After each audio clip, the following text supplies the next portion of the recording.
Welcome to my channel KP success zone. दोस्तों आज के वीडियो में हम करने वाले हैं एंशिएंट हिस्ट्री का जो तीसरा पार्ट है उसको करेंगे।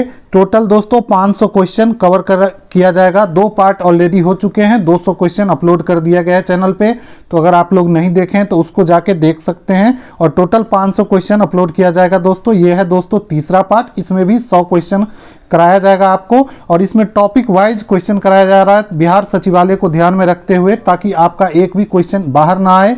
ठीक है, तो चलिए वीडियो को शुरू करते हैं। ठीक है, साथ ही दोस्तों ये जो भी क्वेश्चन है सारा किसी न किसी एग्जाम में पूछा गया है, तो दोस्तों काफ़ी इंपॉर्टेंट है, इसको अच्छे से जरूर करेंगे।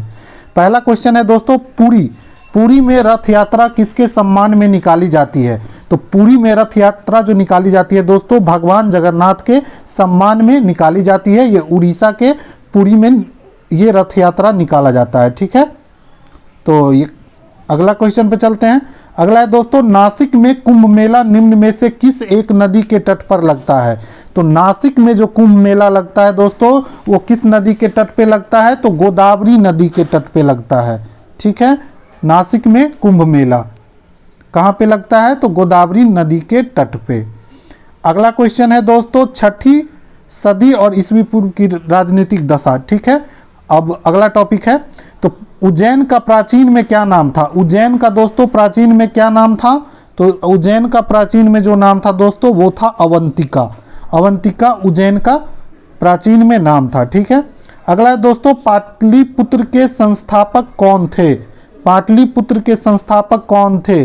तो पाटलिपुत्र के संस्थापक जो थे दोस्तों उदयन थे दोस्तों, जो कि पाटलिपुत्र के संस्थापक माने जाते हैं। अगला है दोस्तों, पाटलिपुत्र को किस शासक ने सर्वप्रथम अपनी राजधानी बनाई थी? तो राजधानी की बात हो रही है दोस्तों, तो पाटलिपुत्र को सबसे पहले राजधानी बनाया गया था चंद्रगुप्त मौर्य के द्वारा, और बसाया किसके द्वारा गया था दोस्तों? तो उदयन के द्वारा। ठीक है, अगला है दोस्तों, निम्नलिखित में से किस राजा ने पाटलिपुत्र बसाया था? तो पाटलिपुत्र बसाया था दोस्तों उदयन ने। ठीक है, अभी पीछे पर हैं, बार बार दोस्तों जो क्वेश्चन आते हैं वो सारा क्वेश्चन को यहाँ कवर किया गया है, तो 1-2 क्वेश्चन अलग अलग तरीके से भी पूछे गए हैं तो वो भी आएंगे इसमें। ठीक है, अगला है दोस्तों, उदयन वासवदत्ता की दंत कथा संबंधित है। तो उदयन वासवदत्ता की दंत कथा जो है दोस्तों ये संबंधित है उज्जैन से। ठीक है, और उज्जैन में कुंभ लगता है। अगला है दोस्तों, प्रथम मगध साम्राज्य का उत्कर्ष किस शताब्दी में हुआ था? तो प्रथम मगध साम्राज्य का जो उत्कर्ष हुआ था वो हुआ था ईसा पूर्व 6ठी शताब्दी में। कब हुआ था? तो ईसा पूर्व 6ठी शताब्दी में प्रथम मगध साम्राज्य का उत्कर्ष हुआ था। अगला है दोस्तों, प्रारंभिक गणतंत्र में कौन सा नहीं था? तो प्रारंभिक गणतंत्र जो था दोस्तों शाक्य में था, लिच्छवी में भी था, लेकिन योद्धय जो है दोस्तों यहाँ पे नहीं था। ठीक है, तो इसका आंसर हो जाएगा C नंबर।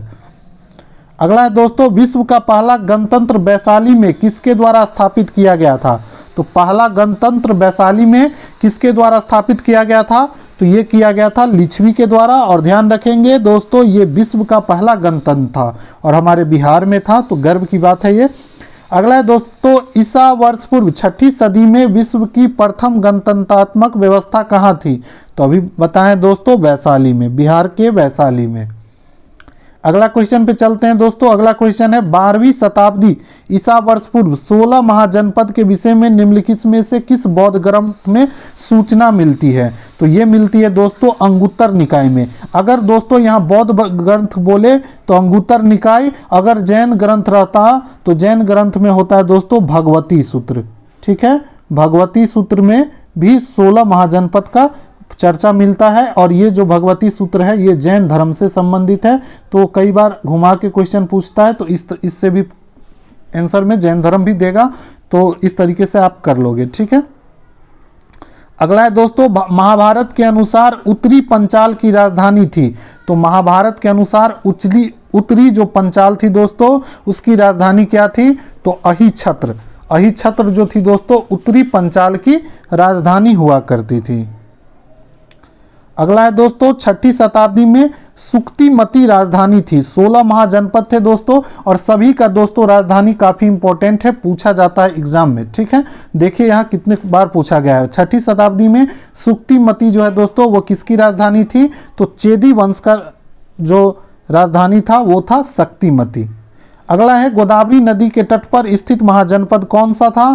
तो गोदावरी नदी के तट पे जो है दोस्तों कौन सा महाजनपद था? तो वो था दोस्तों अस्मक। अस्मक जो था गोदावरी नदी के तट पे था। अगला क्वेश्चन पे चलते हैं। अगला है मगध की राजधानी कौन सी थी? आप सभी लोग को पता है, गिरिजवर्ज या राजगिरी। ये क्वेश्चन बिहार वाले एग्जाम का फेवरेट क्वेश्चन है, कई बार पूछा जाता है। कभी गिरिजवर्ज रहेगा, कभी राजगीर रहेगा, कभी राजगिरी ऑप्शन में देगा, लेकिन ये पूछा जाता है। इजी क्वेश्चन है, लेकिन ध्यान में रखना है। निम्नलिखित में से ये क्या होगा? निम्नलिखित में से कौन एक मगध साम्राज्य की राजधानी नहीं रहा? तो मगध साम्राज्य की राजधानी कौन नहीं रहा है दोस्तों? तो इसमें से देखिए गिरिजवर्ज भी रहा है, पाटलिपुत्रा भी रहा है, लेकिन कौशाम्बी दोस्तों कभी भी मगध साम्राज्य की राजधानी नहीं रहा है। ठीक है, अगला है प्राचीन श्रावस्ती का नगर विन्यास किस आकृति का है? तो प्राचीन श्रावस्ती का नगर विन्यास जो है दोस्तों वो किस आकृति का पूछ रहा है? तो अर्धचंद्राकार, मतलब आधा चांद के आकार का है। ठीक है, तो प्राचीन श्रावस्ती जो था उसका जो नगर का नक्शा था, विन्यास था, वो अर्धचंद्राकार था। ठीक है, अगला है दोस्तों मगध के किस प्रारंभिक शासक ने राज्यारोहण के लिए अपने पिता की हत्या की एवं स्वयं ही उसी कारणवश अपने पुत्र के द्वारा मारा जाता है? खुद पिता को मार के गद्दी पे बैठता है, फिर उसके बेटा भी क्या करता है, उसको मार के गद्दी पे बैठ जाता है। तो वो कौन सा शासक था दोस्तों? तो वो था दोस्तों अजातशत्रु। ठीक है, अजातशत्रु जिसकी हत्या कर देता है। ठीक है, फिर इसके बाद अजातशत्रु को भी हत्या कर दिया जाता है उसके पुत्र के द्वारा।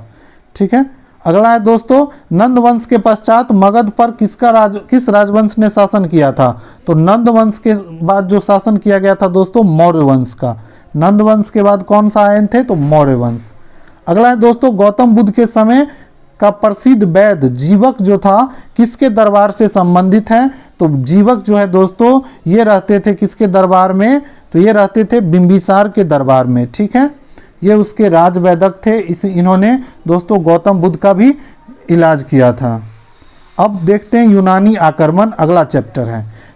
तो पहला क्वेश्चन है इसका, सिकंदर के हमले के समय उत्तर भारत पर निम्नलिखित राजवंश में किस एक का शासन चल रहा था?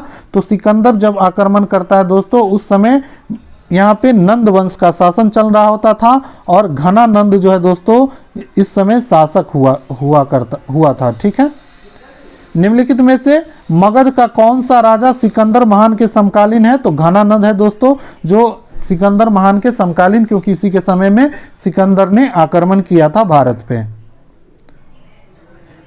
अगला क्वेश्चन जो है दोस्तों अब मौर्य साम्राज्य। मौर्य साम्राज्य बिहार के एग्जाम के लिए काफ़ी इंपॉर्टेंट है, तो इसको अच्छे से करेंगे।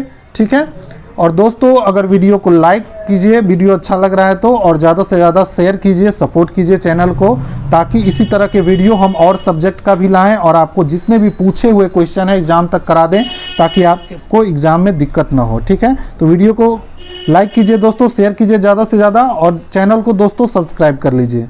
अगला है दोस्तों प्रथम भारतीय साम्राज्य स्थापित किया गया था। तो प्रथम भारतीय साम्राज्य जो है दोस्तों वो स्थापित किया गया था चंद्रगुप्त मौर्य के द्वारा। प्रथम भारतीय साम्राज्य चंद्रगुप्त मौर्य के द्वारा। ठीक है, जिसके ग्रंथ में चंद्रगुप्त मौर्य का विशिष्ट रूप से वर्णन हुआ है वह कौन है? तो चंद्रगुप्त मौर्य का जो विशिष्ट रूप से वर्णन हुआ है वो हुआ है दोस्तों विशाख दत्त के पुस्तक में। ठीक है,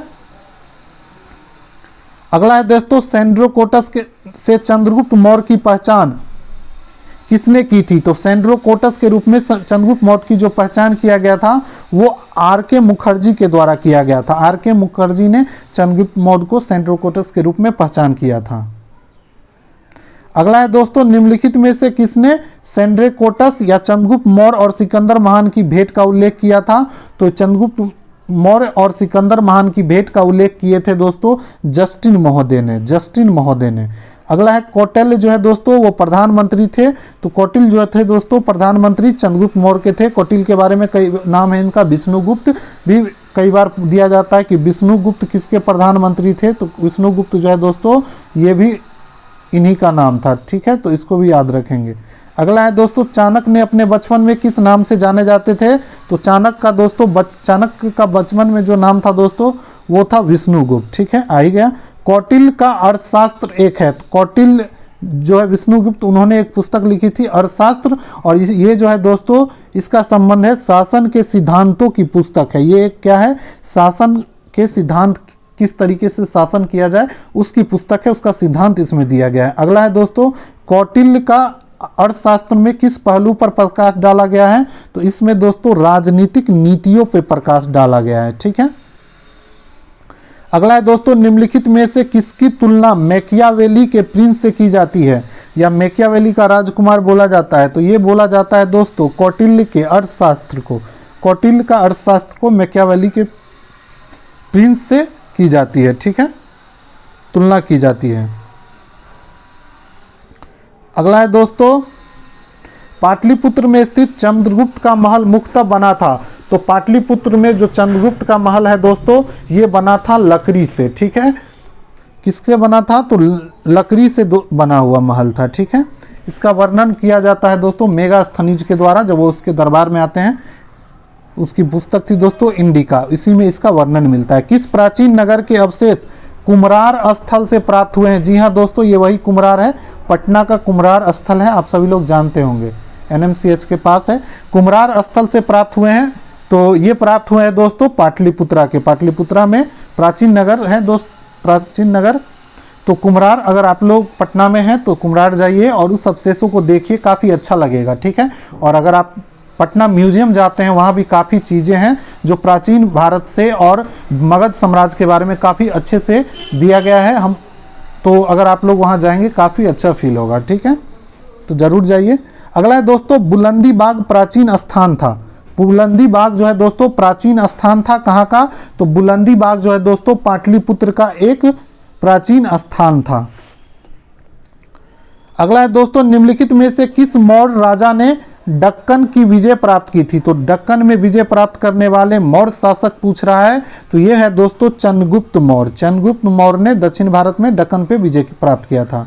अगला है दोस्तों, मालवा, गुजरात और महाराष्ट्र किस शासक ने पहली बार जीता था, तो मालवा, गुजरात और महाराष्ट्र सबसे पहले किस शासक के द्वारा जीता गया था, तो चंद्रगुप्त मौर्य के द्वारा। दक्कन का विजय, मालवा, गुजरात, महाराष्ट्र के क्षेत्र को ही बोलते हैं दक्कन दोस्तों, उधर विजय की बात करें तो चंद्रगुप्त मौर्य। अगला है दोस्तों, अभिलेख जिसमें यह प्रमाणित होता है कि चंद्रगुप्त का प्रभाव पश्चिम भारत पर था, तो किस अभिलेख से यह पता चलता है, तो ये पड़ता है दोस्तों रुद्रदामन के जूनागढ़ अभिलेख। तो कई बार ये डायरेक्ट पूछ देता है कि जूनागढ़ अभिलेख किससे संबंधित है, तो रुद्रदामन से, और इसी में दोस्तों ये पता चलता है कि चंद्रगुप्त मौर्य का जो प्रभाव था पश्चिम भारत तक था। बाकी दोस्तों ये सारा अभिलेख जो है दोस्तों आपको याद होना चाहिए।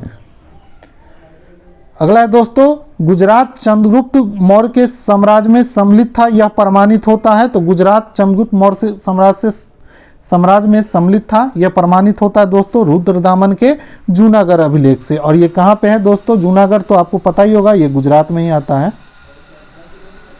ठीक है, अगला है दोस्तों, सेलुकस जिसको अलेक्जेंडर द्वारा सिंध एवं अफगानिस्तान का प्रशासक नियुक्त किया गया था, को किस भारतीय राजा ने हराया था, तो सेलुकस निकेटर को जो हराया था दोस्तों वो किसके द्वारा हराया गया था, तो चंद्रगुप्त मौर्य के द्वारा हराया गया था। उसके बाद संधि होती है और चंद्रगुप्त मौर्य के दरबार में मेगास्थनीज जो है दोस्तों सेलुकस निकेटर के राजदूत के रूप में आते हैं। ठीक है, और पुस्तक लिखते हैं इंडिका, जो कि काफ़ी फेमस होता है। अगला है दोस्तों, किसने सहिष्णुता, उदारता और करुणा के विचित्र आधार पर राजधर्म की स्थापना की है, तो ये जो किया गया है दोस्तों किसके द्वारा, तो ये अशोक के द्वारा किया गया है। ठीक है, अगला है, निम्नलिखित में से कौन सा क्षेत्र अशोक के साम्राज्य में सम्मिलित नहीं था, तो अशोक के साम्राज्य में कौन सा क्षेत्र सम्मिलित नहीं था दोस्तों, तो अफगानिस्तान, बिहार और कलिंग जो है दोस्तों सम्मिलित था। वहीं बात करें श्रीलंका की, तो श्रीलंका सम्मिलित नहीं था अशोक के साम्राज्य में। साथ ही दोस्तों अशोक के पुत्र जिन्होंने श्रीलंका जाते हैं उसके बारे में बात करेंगे, तो आप लोग कमेंट करके बताइए उनका क्या नाम था अशोक के पुत्र का। ठीक है, अगला है दोस्तों, अशोक ने बौद्ध होते हुए भी हिंदू धर्म में आस्था नहीं छोड़ी थी। अशोक जो थे दोस्तों बौद्ध धर्म थे अपना लिए थे, लेकिन हिंदू धर्म में आस्था नहीं छोड़ी थी। इसका प्रमाण मिलता है किस चीज़ से दोस्तों? तो ये मिलता है उसका देवनाम प्रिय की उपाधि से। कई बार दोस्तों पूछ देता है एग्जाम में, देवनाम प्रिय किसकी उपाधि थे? तो अशोक का। ठीक है। अशोक के शासनकाल में बौद्ध सभा किस नगर में हुआ था? तो अशोक के शासनकाल में दोस्तों बौद्ध सभा हुआ था पाटलिपुत्र में, और ये 250 ईसा वर्ष पूर्व में हुआ था। ठीक है। और ये कितने नंबर का था? तीसरा बौद्ध संगति जो है दोस्तों अशोक के शासनकाल में होता है। ठीक है। अगला है रज्जुक थे। तो उस समय जो रज्जुक थे उसको क्या कहा जाता था? तो रज्जुक जो थे दोस्तों मौर्य शासन के अधिकारी हुआ करते थे, उसे क्या बोलते थे? रज्जुक बोलते थे। अगला है सार्थवाह किसे कहते हैं? तो सार्थवाह जो कहा जाता था दोस्तों वो कहा जाता था व्यापारियों के काफिले को। तो व्यापारियों के काफिले को क्या बोला जाता था? तो सार्थवाह बोला जाता था। अगला है दोस्तों सारनाथ स्तंभ का निर्माण किया था। तो सारनाथ का स्तंभ जो कि कहाँ पे है? बनारसी के पास है। ठीक है। तो आप लोग बनारसी कभी जाइएगा तो वहाँ भी घूमने जरूर जाइएगा, काफ़ी अच्छी जगह है। सारनाथ स्तंभ जो है दोस्तों अशोक के द्वारा बनाया गया था। ठीक है। अगला है निम्नलिखित में से किसे सर्वश्रेष्ठ स्तूप माना जाता है? तो सर्वश्रेष्ठ स्तूप जो माना जाता है दोस्तों वो माना जाता है आपको सांची के स्तूप को। ठीक है। और इसका भी निर्माण किसके द्वारा कराया गया था? तो अशोक के द्वारा। सांची का स्तूप किस शासक ने बनाया था? अशोक के द्वारा। ये क्वेश्चन पूछा जाता है दोस्तों। अशोक के शिलालेख की प्रयुक्त भाषा कौन सी थी? तो अशोक के जो शिलालेख मिले हैं उसमें कौन सा भाषा था दोस्तों? तो भाषा की बात करें तो प्राकृत भाषा थी। ठीक है। और लिपि पूछे तो ब्राह्मी लिपि। ठीक है। अगला है दोस्तों निम्नलिखित में से कौन सा अशोक कालीन अभिलेख खरोष्टी लिपि में थी?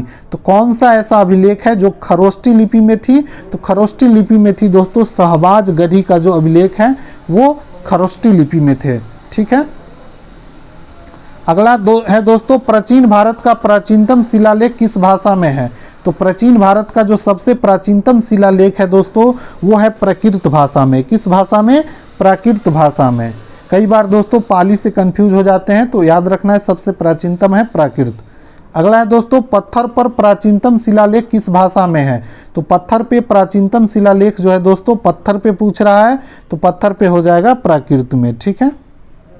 अगला है दोस्तों ब्राह्मी लिपि का प्रथम उद्वाचन किस उत्कीर्ण अक्षरों में किया गया?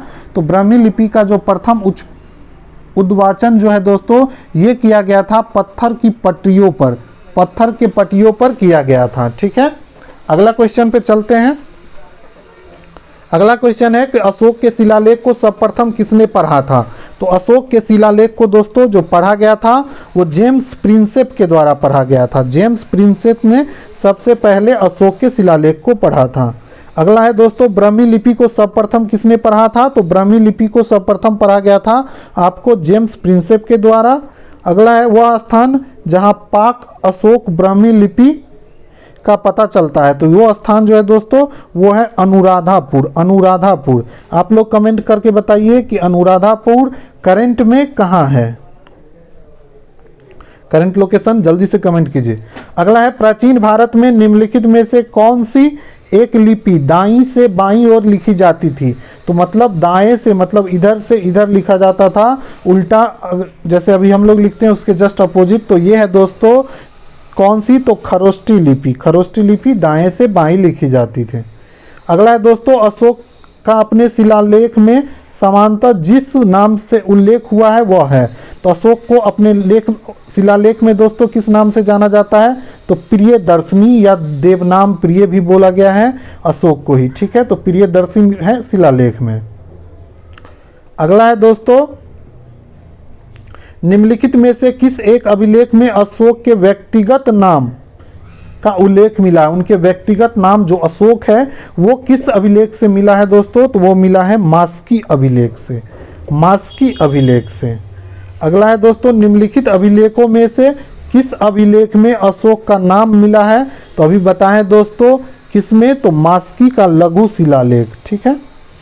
क्वेश्चन बार बार पूछा जाता है, देखिए किस तरीके से बदल के। अशोक का रुमिनदेही स्तंभ संबंधित है किस चीज से?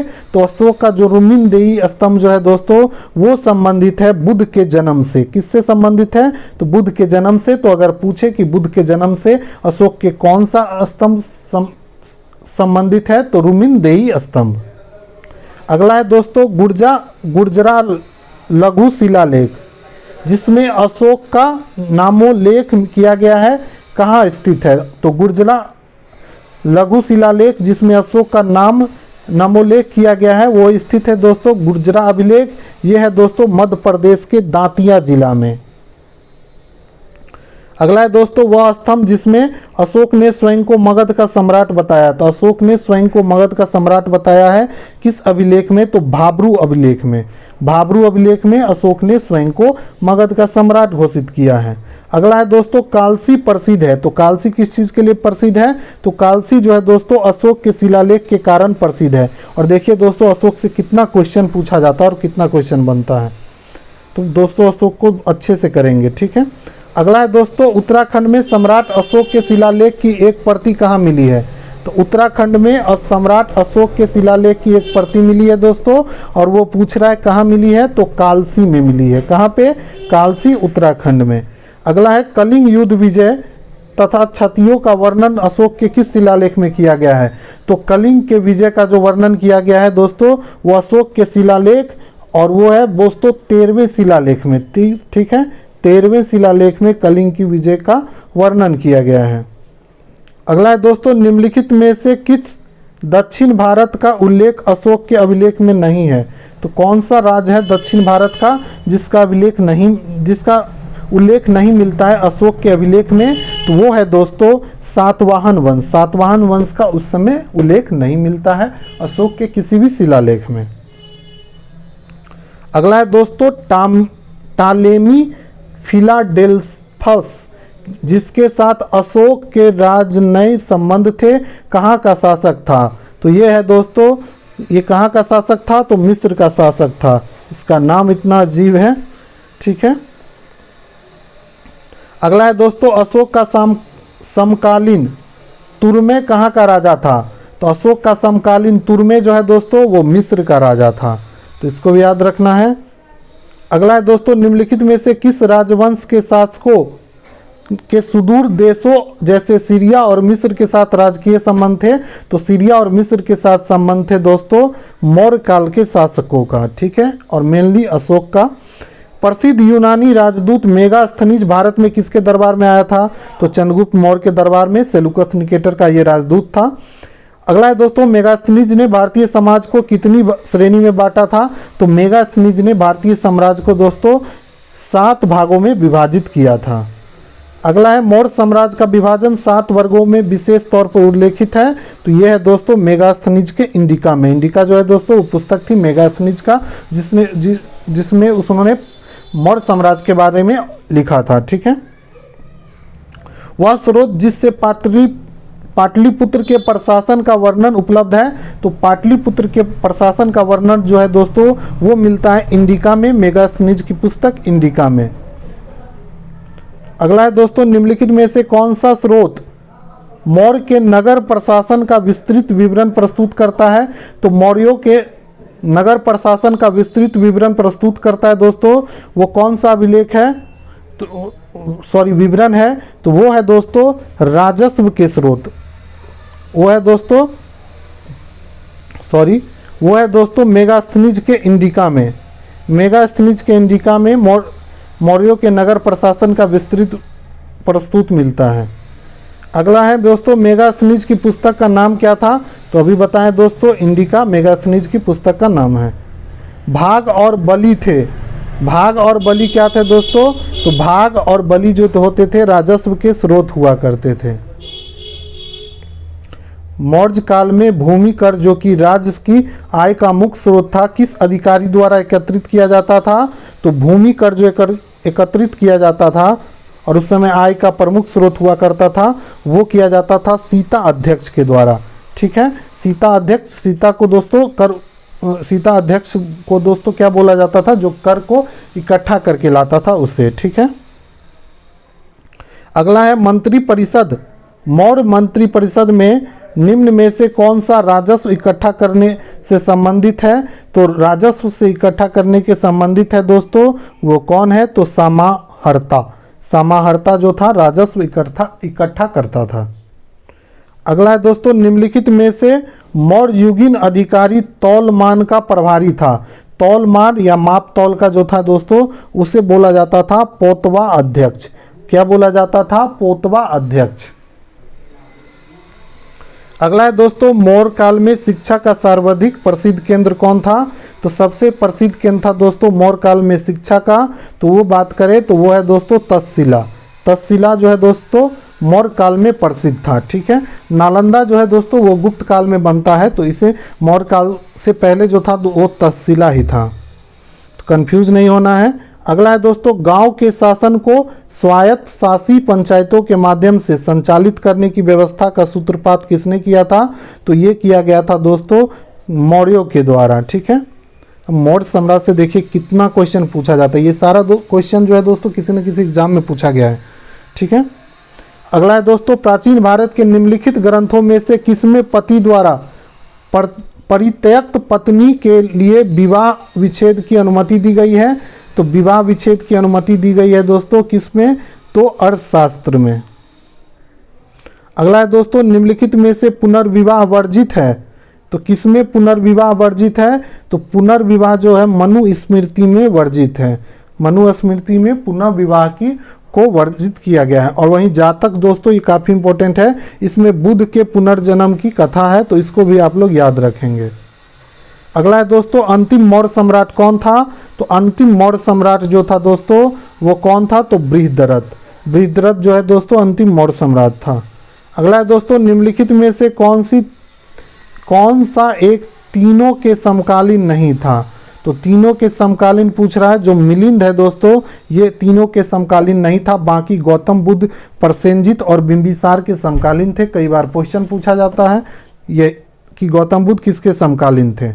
अगला है दोस्तों, जल की आवश्यकता को ध्यान में रखते हुए प्रथम शासक जिसने गिरनार क्षेत्र में एक झील का निर्माण करवाया था? तो गिरनार के क्षेत्र में, गिरनार जो कि गुजरात में है दोस्तों, और यहाँ पे झील का निर्माण चंद्रगुप्त मौर्य के द्वारा किया गया था। ठीक है, इसकी जानकारी मिलती है हमको तो वही जूनागढ़ अभिलेख में, रुद्रदामन के जूनागढ़ अभिलेख में। अगला है दोस्तों, निम्नलिखित अभिलेख में चंद्रगुप्त मौर्य और अशोक दोनों का उल्लेख किया गया है। कौन सा ऐसा अभिलेख है जिसमें चंद्रगुप्त मौर्य और अशोक दोनों का वर्णन किया गया है? तो वो है दोस्तों महाक्षत्रप रुद्रदामन का जूनागढ़ अभिलेख। ठीक है, इसमें दोनों का वर्णन मिलता है। अब चलते हैं मरणोत्तर काल में। अगला तो क्वेश्चन है दोस्तों, उत्तरी तथा पश्चिमी भारत में सर्वाधिक संख्या में तांबे के सिक्के को किसने जारी किया था? तो सबसे ज़्यादा तांबे के सिक्के का जारी किया गया था दोस्तों कुषाणों के द्वारा। किसके द्वारा? तो कुषाणों के द्वारा। अगला है, प्राचीन भारत में निम्न में से किस एक ने नियमित रूप से सोने के सिक्के चलाए? तो नियमित रूप से सोने के सिक्के चलाने का जो श्रेय जाता है दोस्तों कुषाणों को जाता है। ठीक है, वहीं पे गुप्त पे जो थे दोस्तों सबसे शुद्ध सिक्का चलाए थे। अगला है दोस्तों, बुद्ध का किसके सिक्के पर अंकन हुआ था? तो गौतम बुद्ध का अंकन हुआ था दोस्तों किसके सिक्कों पे? तो ये अंकन हुआ था दोस्तों कनिष्क के सिक्के पे। कनिष्क के काल में ही दोस्तों चौथी बौद्ध संगति हुई थी कुंडलवल कश्मीर में, तो इसको भी याद रखेंगे। कनिष्क जो था कश्मीर के शासक हुआ करता था। अगला है दोस्तों, निम्नलिखित में से किस शासक को सर्वप्रथम सोने के सिक्का जारी करने का श्रेय दिया जाता है? तो सबसे पहले सोने के सिक्का जारी करने का श्रेय जो दिया जाता है दोस्तों वो दिया जाता है विम कैडफिसस को। विम कैडफिसस को दिया जाता है। ठीक है, इन्होंने सबसे पहले जारी किया था। अगला है, येधई सिक्कों पर किस देवता का अंकन मिलता है? तो येधई सिक्के पे अंकन जो मिलता है दोस्तों वो कार्तिकेय का मिलता है। किसका? तो कार्तिकेय का। कार्तिकेय के बारे में जानते होंगे आप लोग, गणेश जी का बेटा बोला जाता है कार्तिकेय को। अगला है दोस्तों, कुषाण का शासक कनिष्क का राजाभिषेक किस सन में हुआ था? कनिष्क का राजाभिषेक जो हुआ था दोस्तों वो किस अभिषेक में हुआ था? कब हुआ था? तो 78 ईस्वी में हुआ था। और इसने अपने राजाभिषेक 78 ईस्वी को एडी है दोस्तों इसको। ठीक है, बीसी नहीं है ये, ईस्वी है, ठीक है। 78 ईस्वी, और इसी को चलाए थे इन्होंने, शक संवत चलवाया था अपने राज अभिषेक में। कई बार क्वेश्चन पूछा जाता है कि शक संवत किसके द्वारा चलाया गया था, तो ये चलाया गया था कुषाण शासक कनिष्क के द्वारा, ठीक है। अगला है शक संवत प्रारंभ कब किया गया था, तो देखिए प्रारंभ किया गया था शक संवत 78 ईस्वी में, ठीक है। तो इसको याद रखें, काफ़ी इंपॉर्टेंट क्वेश्चन है। विक्रम संवत की बात करें, विक्रम एवं शक संवत में कितना अंतर है, तो विक्रम संवत जो चला था दोस्तों वो 57 ईसा वर्ष पूर्व में, ठीक है। वहीं बात करें 78 ईस्वी में चला था कौन, तो शक संवत, और ये विक्रम संवत 57 ईसा वर्ष पूर्व में। तो दोनों की बात करें तो अंतर देखिए, ये 1 ईस्वी से पहले चला था और 1 ईस्वी के बाद चला है। तो 78 इधर हो गया और इधर 100 में से 57 घटा लीजिए, तो कुल मिला के हो जाएगा दोस्तों कितना हो जाएगा, तो इसका हो जाएगा आंसर 135 वर्ष, ठीक है। अगला है दोस्तों विक्रम संवत कब से प्रारंभ हुआ था, तो शक अभी हम लोग पढ़े 78 ईस्वी, और विक्रम की बात करें तो 57 ईसा वर्ष पूर्व। इसमें ईस्वी नहीं मानना है, कई लोग कंफ्यूज होते हैं। शक संवत में केवल इस 78 ईस्वी है, और 78 विक्रम संवत में जो है दोस्तों ईसा वर्ष पूर्व है, तो दोनों में कंफ्यूज नहीं होना है। अगला है दोस्तों अश्वघोष किसके समकालीन थे, तो अश्वघोष जो थे दोस्तों कनिष्क के समकालीन थे, और ये कनिष्क के दरबार में रहते थे, तो इसका आंसर हो जाएगा दोस्तों कनिष्क। अगला है दोस्तों निम्नलिखित में से कौन सा कनिष्क के दरबार से संबंध नहीं है, तो दोस्तों कनिष्क के दरबार में पतंजलि नहीं रहा करते थे, बाकी अश्वघोष, चरक और नागार्जुन ये सभी कनिष्क के दरबार में ही रहा करते थे। अगला है दोस्तों निम्नलिखित में से कौन कनिष्क प्रथम के दरबार में नहीं गया था, तो कनिष्क प्रथम के दरबार में विशाख दत्त नहीं गया था। इसका संबंध है दोस्तों मौर्य वंश से, ठीक है, मौर्य वंश से संबंधित है, ठीक है। तो ये इस तरीके से दोस्तों आज का 100 क्वेश्चन कंप्लीट हुआ। अगले वीडियो में हम फिर देखेंगे मौर्योत्तर काल और शुंग वंश स्टार्ट होगा, और शुंग वंश से जो भी क्वेश्चन होंगे उसको कराएंगे।